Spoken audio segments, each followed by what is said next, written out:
Hey guys, I am again with a new react. This time is cover of the video that Muslim migrants attack Australian news crowd in Sweden. So please see it. Welcome back to 60 Minutes. I've just returned from Sweden, where something happened that I never would have imagined in such a wonderful country. My crew and I were attacked. We had things thrown at us, we were punched and kicked, and my cameraman was run over. Unfortunately, Sweden has become a victim of its own humanity.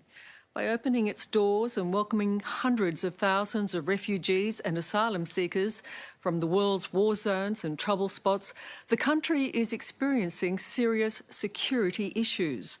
And it's not alone. The migrant crisis has now become so huge, many Western European nations are closing their borders. But that hasn't stopped the refugees coming in their desperate millions. No, come on. No, wait. Hold on. It is the journey of shattered dreams. Okay. The greatest human migration in recent history. Now stopped dead in its tracks.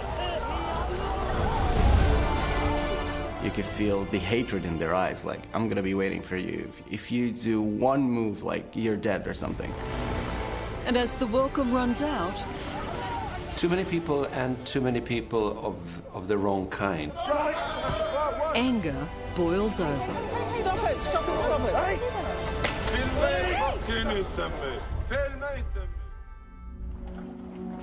It's early morning on the Greek island of Lesbos.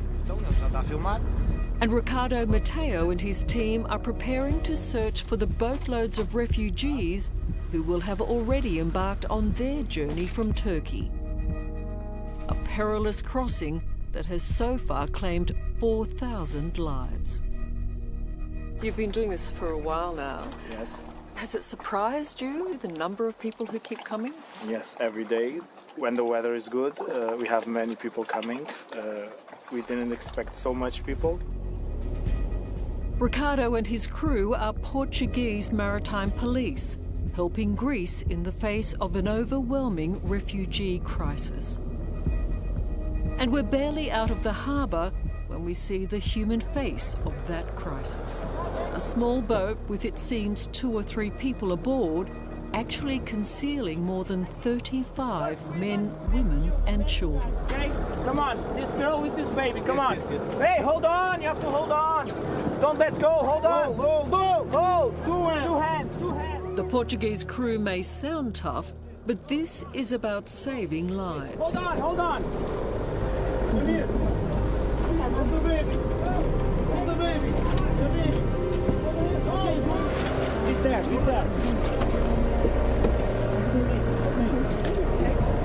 Hold the ball. This is the moment they've longed for. Yet some are in shock, others are simply dazed or ill.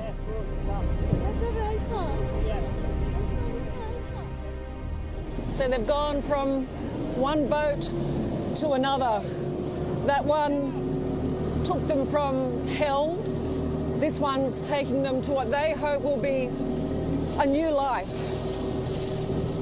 I can't say that that's going to happen now. They are, for now, the lucky ones. It's a pleasure. It started with this picture. The body of a little boy, Alan Kurdi, washed up on a Turkish beach. The world suddenly opened its eyes to the plight of Syria's refugees. Europe threw open its doors. And a 23-year-old Syrian named Marwan joined a seemingly endless river of humanity. I saw 10,000 people walking behind me. 10,000 people, and Marwan believed he had no choice but to flee his home in Syria. If you are forced into military service, they will put you on the front, either with ISIS, or they will force you to kill your own people. You know? Impossible. Yeah, exactly. But the outpouring of sympathy for refugees like Marwan was about to change. Public sentiment turned when it was claimed that terrorists responsible for the Paris attacks had entered Europe as refugees. Then, on New Year's Eve, hundreds of women were sexually assaulted by gangs of migrant men in the German city of Cologne.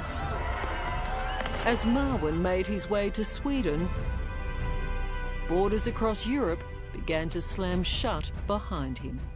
I think Europe now is, at the door of a great change because of this huge influx that they had. But they always get the focus on the negative side of the refugees. Yes, because I think understandably people are worried about terrorism. Yeah. They're worried about cultural differences. Yeah. I don't know, they're always surprised when you tell them that, okay, I'm educated, I have a degree. You really have a degree? Yes, I have. Like, what's wrong with that? Like, I'm a human being, just like you. Back in Greece, the new arrivals are at last setting foot on European soil. Most don't realise their ordeal has just begun.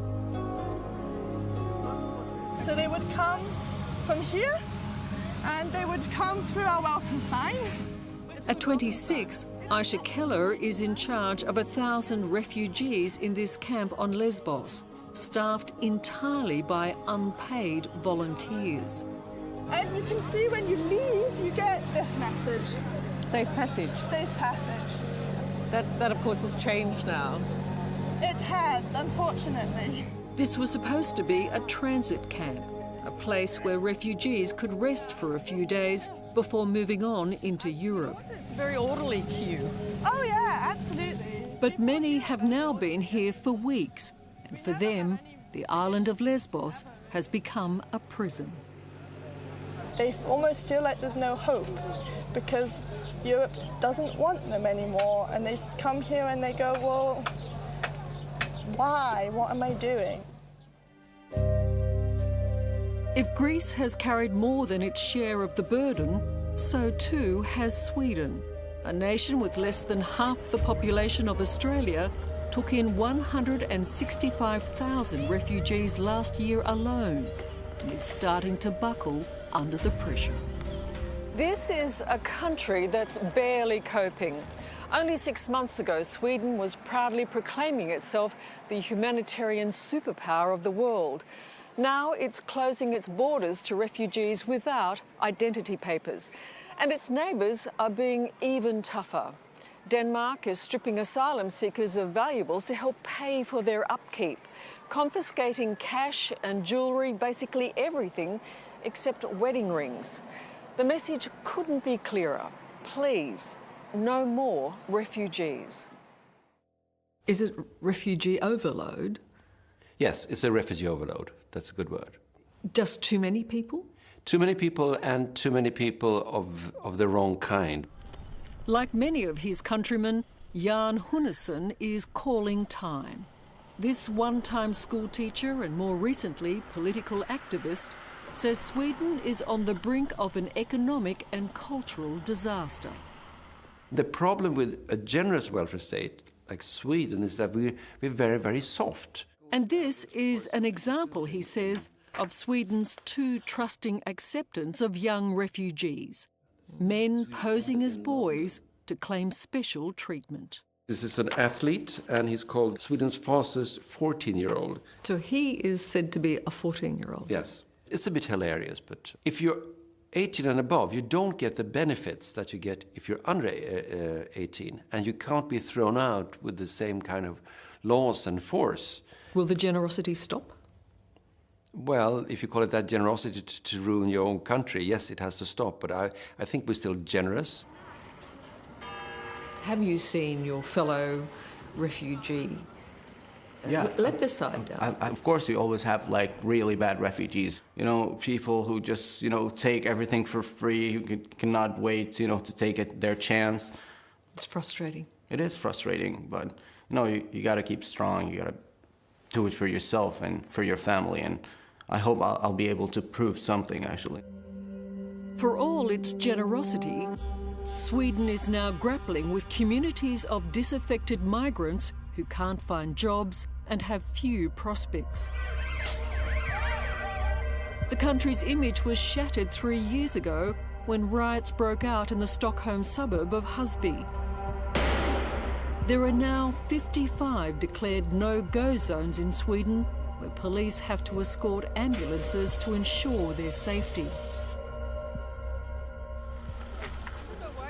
And as we found out, the temperature is similar in the suburb of Rinkeby, home to mostly Somali migrants.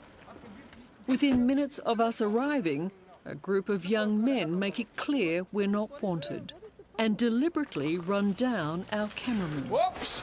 Nej men vad fan! Hey, hey, hey, hey. Gå on! Shit! What happened? You all right? Your leg? You went out the foot. Are you all right? It's a little more hostile than I had anticipated. Okay, welcome to Rinkeby. It's also called Little Mogadishu. And is that what you're worried about for the future of Sweden? That clash, this clash? Yes, we of saw? course.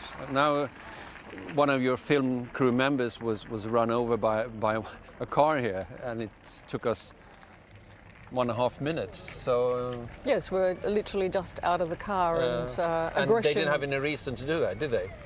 No, well, definitely not. We call the police. To be honest, we hadn't anticipated such intense aggression. Our cameraman was... And even they fear their presence will be provocative. I think it's better if you go in without us, because I think it would be...